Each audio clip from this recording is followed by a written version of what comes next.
साहेब बंदी छोड़ सतगुरु रामपाल जी भगवान की जय हो। परम पिता परमात्मा सारी सृष्टि के रचनहार कुल मालिक असंख्य ब्रह्मांडों के स्वामी जगत गुरु तीनों लोकों में प्रवेश करके सबका भरण पोषण करने वाले संत शिरोमणि सतगुरु रामपाल जी परमेश्वर जी के चरण कमल में हम सभी सत्सेवक भाई बहनों का कोटि कोटि दंडवत प्रणाम। आप सभी भाई बहनों का सुबह का नित्य नियम हो गया? सबका हो गया क्या? कोई है जिसका नहीं हुआ नित्य नियम? सबका हो गया। अब देखो, सबसे पहले उठते ही हमने क्या करना है अपने आध्यात्मिक जीवन में। साथ संगति में आए हो तो कुछ सीख के जाना, अपने परिवार को सिखाना, जो भगत भाई बहन आपके संपर्क में आते हैं उनको सिखाना यदि उनको नहीं पता है तो। चाहे वो 10 साल पुराना भगत हो, चाहे वो 20 साल पुराना भगत हो, चाहे आपका कोई कोऑर्डिनेटर हो, चाहे नामदान संचालक हो। अगर आप कभी उनके संपर्क में आते हो, आपको यदि कभी उनके घर पे जाने का मौका मिले या कभी वो आपके घर पे आवे, तो हमने देखना है कि वो अपनी क्या आध्यात्मिक क्रियाएं करते हैं। अगर कोई भाई सही तरीके से अपने आध्यात्मिक क्रिया नहीं कर रहा है तो हमारा फर्ज बनता है उसको समझाने का। सबसे पहले हमने अपने परमपिता परमात्मा ने हमें जो नित्य नियम दिया है, जिसकी जैसी भी व्यवस्था है, वैसे तो मालिक का रूल है, ये नियम है, सूर्य उदय होने से पहले पहले नित्य नियम समाप्त हो जाना चाहिए। उसके बाद ये दुनिया का भार घोड़ा, ये हाय हाय, ये भागा दौड़, वातावरण में इतना ज़्यादा प्रदूषण, लोगों का शोर शराबा, लोगों के कुशब्द इतने ज़्यादा हो जाते हैं, फिर वातावरण बहुत ज़्यादा भारी हो जाता है। आप देखते हैं ये कार लोग की भक्ति में फिक्स 5 बजे लोगों के घंटे बज जाते हैं, फिक्स 5 बजे। ये तो पूर्ण परमात्मा की भक्ति है, ये तो पूरा नियम और विधिवत होनी चाहिए। समय परमात्मा ने हमें बताया हुआ ना, तीनों समय की आरती का। तीनों समय की जो आरती है इनको संध्या आरती कहते हैं। संध्या आरती केवल शाम शाम की आरती को नहीं कहते। परमात्मा ने कहा कि जो सुबह का नित्य नियम है ये भी जो है मतलब संध्या आरती है। दोपहर का असुर निकंदन रमैणी है, वो भी संध्या आरती है, और शाम की भी संध्या आरती है। संध्या का मतलब परमात्मा ने बताया 2 समय का जब मिलन होता है उस समय जो आरती होती है उसको संध्या आरती कहते हैं। तो सुबह की आरती का जो समय है, सतलोक आश्रम बरवाड़ा में फिक्स सुबह 5 बजे आरती शुरू हो जाती थी। यानी 5 बजे वो समय है जिस समय रात का समय जा रहा होता है और सुबह का समय आ रहा होता है। वो संध्या हो गई, वो मिलन हो गया 2 समय का, उसको संध्या आरती कहते हैं। वास्तविक तो रूल है ये। बाकी परमात्मा ने, ठीक है, अभी लोग धीरे धीरे भक्ति की सीढ़ियाँ आगे चढ़ेंगे, तो मालिक को पता है कि लोग एकदम से ये काल इतनी भक्ति नहीं करने देगा, इसलिए परमात्मा ने दिन के 12 बजे तक का टाइम दिया है। किनको? जिनकी अभी आदत सुधरी नहीं है, या जो लोग भक्ति में भी थोड़ा बहुत आलस से करते हैं, या कोई किसी कारण से, मान लीजिए किसी की नाइट ड्यूटी है, कोई 5 बजे छूटता है, कोई 4 बजे छूटता है, तो वो आते नहीं कर पाता आरती। इसलिए परमात्मा ने अभी हमारे को शुरुआत में 12 बजे तक का टाइम दिया है। बाकी दिन के 12 बजे आरती नहीं होती, आप सबको पता है। आरती अपने टाइम पे हो जानी चाहिए, और ये हमारा प्रथम कर्म होना चाहिए, हमारे जीवन का प्रथम कर्म। तो सुबह सुबह केवल हमें आरती परमात्मा की। उसके बाद में जो दूसरी चीज का नंबर आता है वो है परमात्मा का चरणामृत। आप में से कितने भगत भाई बहन हैं जो सुबह उठते ही चाय दूध या नाश्ते से पहले चरणामृत लेते हैं? झूठ मत बोलना, ये परमात्मा का दरबार है। कितने भगत भाई बहन हैं? हाँ, लेना नित्य नियम के बाद ही है, लेकिन लेते कितने हैं? कईयों को तो 15-15 दिन हो जाते हैं, ध्यान ही नहीं आता कि हमने चरणामृत भी लेना है क्या। ये देखो, ये हकीकत है, शर्मा सर्वे का मार्ग नहीं है ये। ऐसा नहीं है कि जो ले रहे हैं वो बहुत अच्छे हो गए, जो नहीं ले रहे हैं वो बहुत नीचे हो गए। ये यहाँ पे सीखना है, यहाँ पे कोई परफेक्ट नहीं आएगा। जो परफेक्ट हो जाएगा फिर उसको साथ संगति में आने की जरूरत कहाँ है? फिर साथ संगति में हम सीखने के लिए आते हैं। दूसरा, हमारा जो कर्म है वो ये होना चाहिए कि परमात्मा ने हमें जो ये चरणामृत दिया है, हमने चरणामृत का सेवन करना है। अब चरणामृत को लेते कैसे हैं 90% लोगों को आज तक नहीं पता। चरणामृत लेने की भी एक विधि है, एक प्रोसीजर है, उस हिसाब से हमने उस प्रक्रिया को हमने पूरा करना है। दास आपको थोड़ा सा एक प्रैक्टिकल करके दिखाएगा, ध्यान से देखना।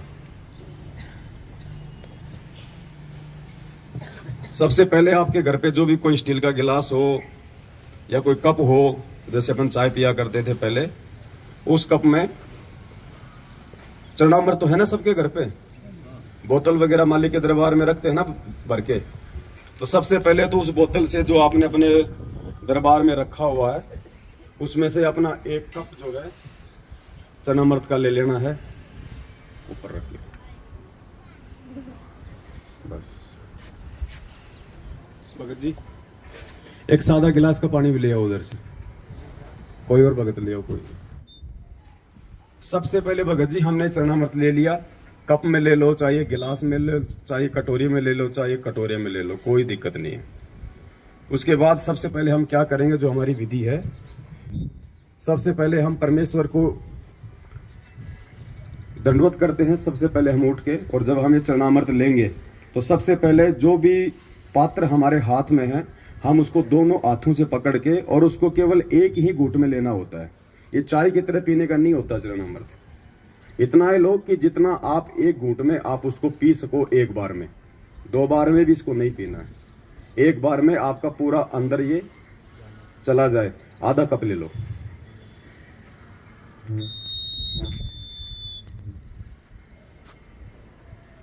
उसके बाद में सादा जल लो, थोड़ा सा इसमें डालो और इसको साफ करना है। बस थोड़ा इसको हिला के ना वो ले लो।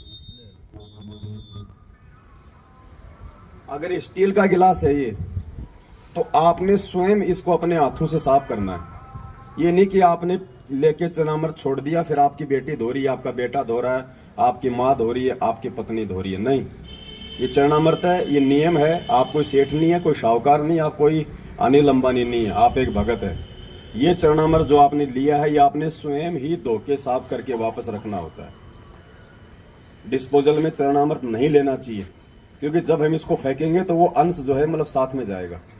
तो कोशिश करें भाई, जैसे कोई चीनी मिट्टी का बर्तन हो, कोई स्टील का हो, कोई भी जो पात्र होता है जिसको अपन धो सके, उसमें हमने चरणामृत लेना है। उसके बाद हमने परमात्मा को दंडवत करना है, और दंडवत करके फिर हमने साइड में हटना।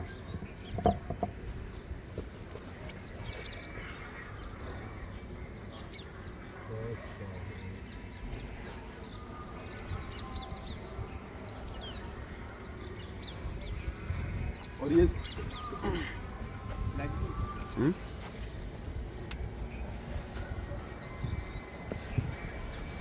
और ये जो दंडवत है ना, इतना समझाने के बाद भी काफी संख्या में भाई बहनों को दंडवत भी ढंग से करना नहीं आता है, या फिर वो जानबूझ के नहीं करते, पता नहीं कौन सी उनकी वो ट्रेन छूट रही होती है। दंडवत तो कम से कम आराम से कर लिया करो, आते लेट जाते सीधा। जबकि परमात्मा ने कह रखा कि दंडवत प्रणाम करने से पहले जमीन पे घुटने टेको, हाथ जोड़ो, मालिक के चरणों की तरफ देखो, कम से कम 2 या 3 मंत्र का जाप करो जो भी आपको मिला हुआ है, प्रथम नाम, सतनाम, सारनाम। आराम से शांति से नीचे घुटने टेक के पहले मालिक की तरफ देखो, अच्छे से परमात्मा के चरणों के दर्शन करो, 2 या 3 मंत्र का जाप करो, कोई जल्दबाजी नहीं है, ट्रेन नहीं छूट रही। उसके बाद फिर दंडवत प्रणाम करो सीधे बिल्कुल। उसके बाद फिर हमने ऊपर उठना। अब देख रहे हैं दास बिल्कुल आता है, मारता सीधी फेट। वो दंडवत नहीं है भगत जी। परमात्मा कहते हैं जय गोपाल दंडवत करे, पैरों पड़ प्रणाम, असला असल सलाम है, ऐसी कुछ वाणी है परमात्मा की। और दुआ करो दिल पाक। जब तक आप हृदय से दंडवत नहीं करोगे ना, देखा देखी भी नहीं चलेगा कि वो कर रहा तो चलो मैं भी करूंगा, नहीं तो और बाकी लोग क्या कहेंगे। वो दंडवत प्रणाम नहीं है। जब तक आप अपने हृदय से उसको एक यज्ञ मान के नहीं करोगे, उसका कोई फल नहीं है, चाहे आप दिन में 1,00,000 बार दंडवत कर लो। परमात्मा ने तो कह दिया कि अष्ट अंग से दंडवत प्रणामा, संध्या प्रात करे निष्कामा। अगर तुम निष्काम भाव से विधिवत तरीके से अगर सुबह और शाम 2 टाइम भी अगर तुम दंडवत कर लोगे तो भी परमात्मा कहते हैं बहुत है। 50 बार लेटने की आवश्यकता नहीं है, कोई दिखावे का मार्ग नहीं है ये। और जब करो तो उसको विधि से करो, वरना उसका कोई फायदा नहीं है। क्यों फिर अपने घुटने तोड़ रहे हो झुक झुक के। तो यदि आज से पहले कोई भाई यदि चरणामृत नहीं लेता है, या लेता भी है तो वो विधिवत नहीं लेता है, तो भाई ये चीजें ध्यान रख लेना। और कोई भाई ऐसा हो जिसको नहीं पता है इन बातों का, तो फिर हमारी जिम्मेदारी बनती है हम उनको ये चीजें हम समझाएं। और उसके बाद जो भी आपके घर में प्रसाद रूप में जो भी चीज़ आप रखते हो, कोई मिश्री या खांड या फिर वो मखाने वगैरह, वो भी आप जिस चरणामृत के बाद में भी ले सकते हो, या जैसे आपका नित्य नियम समाप्त हुआ उसके बाद थोड़ा थोड़ा सभी को बांट दो, जो भी आपके उपदेशी है। ये चीजें हमने लेनी है क्योंकि ये हमारी भक्ति की खुराक है। ये कोई महीने 2 महीने में या खांसी जुकाम हो जाए उस समय लेने की नहीं है। परमात्मा कहते हैं चरणामृत कदाचित पावे 84 कटे लोक सिंधावे, पेज नंबर 23 नित्य नियम पे लिखा हुआ है चरणामृत के मातम्य में। तो क्यों दिया? वो बोतल में भर के कोई सजाने के लिए थोड़ी दिया परमात्मा ने, कोई मोल थोड़ी आ रहा है भगत जी। वो खत्म होने को लगे तो उसमें सादा पानी और डाल दो, बढ़ता रहेगा वो आगे से आगे। ये खुराक ही नहीं खाएंगे तो हमारी भक्ति में रुचि नहीं बनेगी। दूसरा भाई, सात संगतियों का एक नियम है, आज से पहले था या नहीं था, भंडारा उसी आत्मा को मिलेगा जिस आत्मा ने अपने प्रथम नाम की माला पूरी की होगी, नहीं तो भंडारा नहीं मिलेगा। जिस आत्मा ने अपनी प्रथम नाम की माला पूरी नहीं कर रखी होगी उस आत्मा को भंडारा नहीं मिलेगा। पहले माला पूरी करो, उसके बाद उसको भंडारा मिलेगा। ये हमारा प्रथम कर्म है भक्ति। रोटी हमारा प्रथम कर्म नहीं है। अगर हम लोग उस परमेश्वर का नाम लेके अगर हम भंडारा नहीं कर रहे हैं पहले, तो हम लोग अन्न नहीं खा रहे, हम लोग वो पाप खा रहे हैं। तो आज के बाद अपना नियम बना लो, इस परमात्मा की भक्ति से बढ़ के दूसरा कोई काम नहीं है, कोई काम नहीं है दूसरा। आराम से टाइम पे उठोगे तो नित्य नियम भी होंगे, टाइम पे उठोगे तो प्रथम नाम की माला भी होगी आराम से। कोई ज्यादा नहीं है। अब वो समय गया कि हमने चलते फिरते खाते उठते बैठते नहाते धोते, हम कोई अनिल अंबानी नहीं है जो हमारे 250 पेट्रोल पंप चल रहे हैं कि हमने वो संभालना है, हमने वो संभालना। अगर किसी के हैं तो संभालने वाले संभालेंगे, आप अपनी भक्ति को संभाल लेना। नहीं तो जिस दिन वो सबको संभालने वाले ने अगर अनदेखा कर दिया ना, कुछ नहीं बचेगा यहाँ पे। तो ये समय निकालना पड़ेगा भाई, चाहे आप कितने बिजी क्यों ना हो। आपने सुबह सुबह अपनी एक माला प्रथम नाम की करनी पड़ेगी। आपने बैठ के थोड़े दिन तो ये मन रोएगा, ये डीट होता है, नहीं मानता। 20 कर लो, 30 कर लो, 50 कर लो, 5-10 मिनट घूम लो, थोड़ा सा इसको रेस्ट दे दो, फिर कर लो बैठ के। भाई ये हमारा ये रूटीन हो जाना चाहिए भगत जी। फिर सतनाम तो जिसको मिला हुआ तो अपना चलता फिरता वो तो भाई वो अपना करते रहो, लेकिन ये प्रथम नाम का ध्यान रखो। आप अपने घर पे भी जिस दिन आपकी प्रथम नाम की माला नहीं होती है और भंडारे का समय हो गया तो आपको मतलब शर्म आ जानी चाहिए। आपको शर्म आनी चाहिए कि मैं ये भोजन नहीं खा रहा, मैं ये पाप खा रहा हूं। इस भक्ति से मिलता है ना यहाँ सब कुछ। परमात्मा ने क्या कहा, कबीरा सब जग निर्धना धनवंता ना कोई, धनवंता सोई जानिए जो राम नाम धन। आज नरेंद्र मोदी भी देश का प्रधानमंत्री है तो केवल इस भक्ति की वजह से है। कभी किसी जन्म में उसने परमात्मा की शरण में रह के भक्ति की हुई है, जो आज उसको वो राज मिला हुआ है। ये भक्ति नहीं होती कुछ नहीं मिलता। तो भक्ति से बढ़ के भगत जी कोई कर्म नहीं है। 10-15 दिन तक लगेगा थोड़ा सा ऐसा उबासी आना, आलस से आना, जो है मन ना लगना, तो परमात्मा ने उसका एक ही तरीका बताया। अगर किसी को बुखार हो जाए और अगर बुखार ठीक करना है, ना चाहते हुए भी वो कुनून की गोली खानी पड़ेगी, वो कड़वी गोली आपको खानी पड़ेगी, ना चाहते हुए भी, यदि बुखार ठीक करना है तो। और जब खाओगे तो धीरे धीरे आपका जबर ठीक होगा। तो इसी प्रकार ये मंत्र तो मन जो है नहीं करने देगा, आंट अड़ाएगा। लेकिन परमात्मा कहते हैं जब तुम एक बार 20-30 मन मार के तुम एक बार मंत्र करोगे ना, उसके बाद फिर ये शांत हो जाएगा। फिर ऑटोमेटिक फिर आपका मन लगेगा उन्हीं मंत्रों में, उसी माला में। फिर आपका जब आप 20-30 मंत्र कर लोगे ना, उसके बाद फिर ये थोड़ा थोड़ा ठंडा पड़ जाएगा मन, और फिर आप चाहोगे कि अब मुझे कोई छेड़े नहीं, मैं पूरी माला करूं। इतना आपको आनंद आएगा फिर। तो शुरुआत भगत जी हमने करनी पड़ेगी। इस भक्ति को सतलोक आश्रम मैनेजमेंट हरियाणा ने बिगाड़ दिया है। आप सभी भाई बहन, जब आप नए नए नाम दीक्षा ली आप लोगों ने, आप सबको पता है कि आप कितने भाव से भक्ति करते थे। ये आरती आप कोई ऑडियो से या वीडियो से नहीं करते थे। आप बैठ के अपने घर पे आप नित्य नियम लेके आरती करते थे। जिस दिन आप नाम लेके आते थे, महीना 20 दिन 2 महीने तक, और जैसे आप अपने से बड़े बड़े और पुराने भक्तों के संपर्क में आने लगे, आप सबकी आदत बिगड़ गई। देखा देखी में हमने अपनी आदत बिगाड़ ली कि यार ये तो मेरे से पहले से जुड़ा हुआ भगत है, ये तो कोऑर्डिनेटर है, वो चाय भी पी रहा और अपनी रमेणी भी लगा रखी है। तो फिर हमारी आदत बिगड़ गई। अब हमने आदत को सुधारना उसी प्रकार से। और आदत नहीं सुधरेगी तो देखो ऐसे साथ संगतियों में आने से ऐसे भी बात नहीं बनेगी। आए जाओ चले जाओ कोई बात नहीं, बात बनेगी भक्ति से। परमात्मा कहते जब तब संयम साधना सब सुमरण के माई, और कबीरा जाने रामजन सुमरण सम कछु नाही। सुमरण यानी भक्ति, जिसमें आरती मंत्र अपने नियम मर्यादा ये सब आ जाते हैं। तो अपना नियम बना लो भगत जियो। जिन भाई बहनों को संकल्प नाम दीक्षा है वो अपना सुबह उठें, परमात्मा का अपना नित्य नियम करें, अपना चरणामृत लें, बाकी अपना वो काम धाम कर ले। अपना कोई मालिक की कोई वाणी लगा लें, वैसे कोई परमात्मा जी का कोई सत्संग लगा लें, क्योंकि उनको भी मंत्र नहीं मिला हुआ है तो वो अपना काम वो कर सकते हैं उसके बाद में। लेकिन जिसको नाम मिला हुआ है उन्होंने नित्य नियम के बाद में ये नियम बना लो। अगर आपको लगता है कि मैं तो सुबह अपने ऑफिस जाता हूँ, तो भैया 1 घंटे पहले उठना शुरू कर दो। जब ऑफिस के लिए टाइम दे सकते हो और 2 टाइम की रोजी रोटी के लिए, तो आत्म कल्याण तो उससे प्रथम है। 1 घंटा और पहले उठने का रूटीन बनाओ। 1 घंटा पहले सो जाओ। रात को क्या करते हो 11-12 बजे तक? 6 घंटे की नींद परमात्मा ने बहुत बताई। गुरु जी कहते हैं 6 घंटे की नींद सफिशियंट है। आप अगर 11 बजे भी सोओगे, सुबह 5 बजे उठ जाओगे, आपका पूर्ण घंटे में आपका नित्य नियम हो जाएगा। 20-25 मिनट में आपके प्रथम नाम की माला हो जाएगी। फिर क्या करोगे उसके बाद?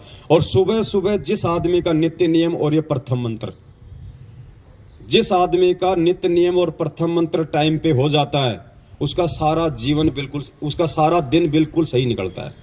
उसको टेंशन नहीं रहती फिर। और जिसके मंत्र नहीं होते ना, उसके दिमाग में वजन सा रहता है कि यार माला नहीं हुई, माला नहीं हुई, माला नहीं हुई। वजन सा रहता है उसके दिमाग में। वो कभी 5 कर रहा है, कभी वो 10 कर रहा है, भार सा रहता है।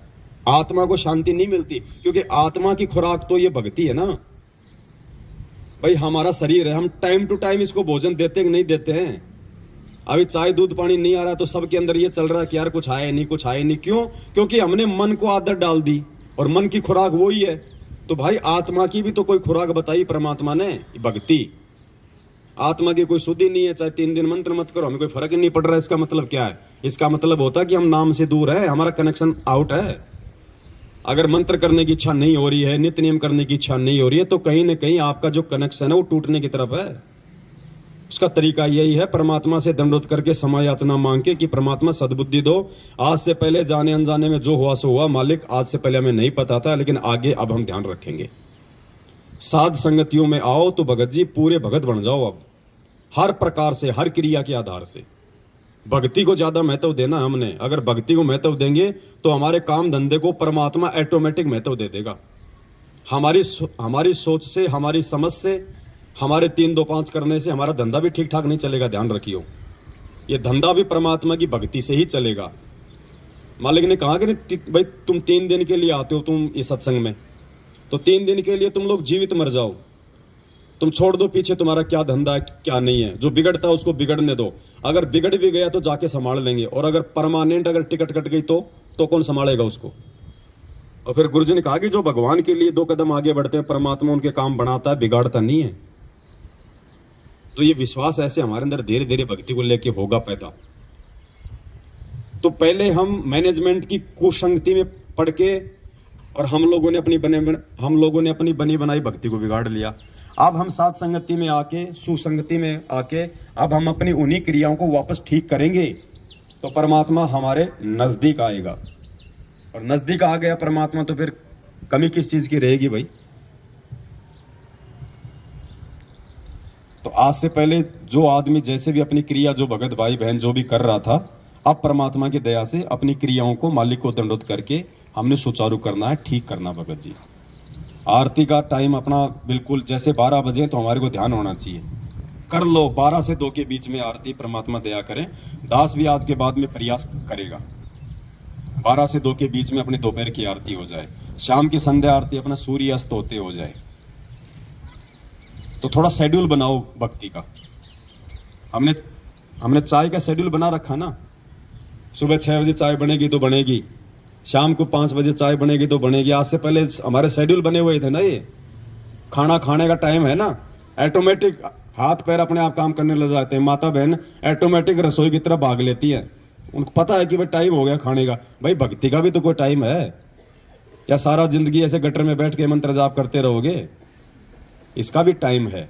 ये परमात्मा ने हमें जो छूट दी है ना, ये छूट परमात्मा ने विशेष परिस्थितियों में दी है, विशेष परिस्थितियों में छूट दी है। इसको रोजाना लागू करने के लिए छूट नहीं है। ये हम दोषी हो रहे हैं हम उस परमात्मा के। तो कोशिश करो आज के बाद में, और जब हम इस राह पे हम चलेंगे तो हमारे बच्चे उस राह पे चलेंगे। बच्चे क्या करेंगे? बच्चे जो होते हैं भगत जी, वो माँ बाप से ज्यादा सीखते हैं। जैसा उनसे बड़े जो क्रिया करते हैं ना, वो क्रिया को देख के ज्यादा सीखते हैं बच्चे। तो बच्चे ऑटोमेटिक आ जाएंगे धीरे धीरे लाइन पे। और फिर दूसरा कोई भगत हमारे घर पे आएगा और हमारे भक्ति के शेड्यूल को जब वो देखेगा, और अगर वो नहीं कर रहा टाइम पे, तो उसको भी शर्म आने लग जाएगी। तो उसका प्रतिफल किसको मिलेगा? उस भगत को सुधारने का आपको देगा परमात्मा। चाहे कोई कितना ही प्यारा क्यों ना हो, कितना अच्छा रिश्तेदार क्यों ना हो, कितना ही बड़ा भगत क्यों ना हो। आरती मंत्र का टाइम हो गया, बोलो भगत जी आप भी करो, दास भी कर रहा है। परमात्मा की चर्चा अपनी जगह है और भगत जी भक्ति अपनी जगह है। तो ज्यादा से ज्यादा हमने इन चीजों पे गौर करना है। भगत बनना है, परमात्मा ने भगत बनाया है। मालिक ने हमारे पर विश्वास किया ना, इस 8.5 अरब की जनसंख्या में से परमात्मा ने हम थोड़ों सौ को भगत बनाया है। तो परमात्मा ने हमारे ऊपर विश्वास किया है। तो भगत जी हमने भी परमात्मा की बात को रखना है, और हमने भी उस परमेश्वर को जो है भगत बना के दिखाना है, भगत बन के दिखाना है। तब तो कोई बात है, नहीं तो भाई आए जाओ जाए जाओ, भक्ति का प्रतिफल तो दे देगा भगवान, कोई दिक्कत नहीं है। मालिक कहते हैं जिन हरि जैसा सुमरिया ताको तैसा ला। जो जैसी करेगा, परमात्मा का विधान है। अगर कोई दारू पी के भी ये मंत्र जाप करेगा तो भी भगवान इन मंत्रों का प्रतिफल उसको देगा। राक्षस क्यों बने? परमात्मा ने क्या कहा? पहले ये ऋषि और राक्षस एक ही गुरु के भगत थे। आगे चल के वो राक्षस कहलाए क्यों? क्योंकि वो भक्ति भी करते रहे, साथ में उन्होंने मर्यादा नहीं रखी। वो शराब पीने लग गए, मांस खाने लग गए, और ये भक्ति भी करते रहे। तो मांस और शराब खाने से, उल्टे काम करने से, चोरी जारी करने से तो उनके अंदर गुरुजी कहते हैं कि दुर्बुद्धि आ गई, और भक्ति करने से उनमें शक्ति आ गई, इसलिए वो राक्षस कहलाए। तो आज वो राक्षस जो प्रवृत्ति है वो सतलोक आश्रम मैनेजमेंट हरियाणा अपना रहा है। और आप और हमारे को परमात्मा ने जो है ऋषि बनाया है। उन ऋषियों की वो राक्षस जब वो यज्ञ को जब वो खंड करते थे तो वो लड़ते झगड़ते नहीं थे उनके साथ में, वो परमात्मा से ही प्रार्थना किया करते थे। तो आज वो स्थिति आप और हमारे साथ में हो रही है। हमारी साथ संगतियों को, हमारे धार्मिक जो यज्ञ हम करते हैं पांचों यहाँ पे, इनको ये लोग नहीं करने दे रहे ना। आज हमारे गुरु भाई है, लेकिन ये राक्षस प्रवृत्ति में आ गए, क्योंकि ये मर्यादा में नहीं रहे, ये गुरु वचन में नहीं रहे। भक्ति वो भी कर रहे हैं, तो भक्ति से उनमें शक्ति आ रही है, और ये मर्यादा तोड़ने से उनके अंदर दुर्बुद्धि पैदा हो रही है। तो वो राक्षस प्रवृत्ति में आ चुका है ये मैनेजमेंट। लेकिन आप और हम उस परमेश्वर के विधान में है, परमात्मा की मर्यादा में है। आप और हम ऋषि प्रवृत्ति में है। तो भगत जी संत ना छोड़े संतता, चाहे कोटिक मिले या संत। लेकिन भगत जी उन बुरी शक्तियों से लड़ने की पावर भी हमें केवल इस भक्ति से ही आएगी, दूसरा कोई चारा नहीं है। गुरु जी ने क्या कहा कि विष्णु जी ने क्या कहा कि अगर मुझे थोड़ा बहुत समय मिलता है तो मैं लक्ष्मी जी के साथ में बैठ के अपना सुख शांति से थोड़ा समय बिताता हूं, अन्यथा मैं तप कर करके और शक्ति प्राप्त करता हूं और राक्षसों से मैं युद्ध करता हूं। तो विष्णु जी को भी वो भक्ति से शक्ति आती है, वो राक्षसों से लड़ने की, बुराइयों से लड़ने की। तो आप और हमें भी भगत जी भक्ति से ही आगे बढ़ने की प्रेरणा मिलेगी, नहीं तो हम ढह जाएंगे। हमारे अंदर कुछ विशेष नहीं है, हमारे अंदर कुछ विशेष नहीं है सिवाय इस परमात्मा की भक्ति के। भक्ति है तो हम हैं, नहीं तो हमारा कोई अस्तित्व नहीं है। और एक बार इस परमात्मा ने अगर नाराज होकर अगर ठोकर मार दी, धरती पे कोई संभालने वाला नहीं है। दोस्त भी तुम्हारा दुश्मन हो जाएगा अगर भगवान ने अगर हाथ छोड़ दिया तो। और भगवान हाथ छोड़ता है जो आदमी उसके द्वारा दी गई उस भक्ति की लाज नहीं रखता है, जो टाइम से जो भक्ति नहीं करता है। तो आज के बाद हम सभी भाई बहनों ने ये बरकस ये प्रयास करना है कि हम उस परमेश्वर को अब और ज्यादा हम दुखी ना करें। सतगुरु रामपाल जी भगवान की जय हो। सत साहिब।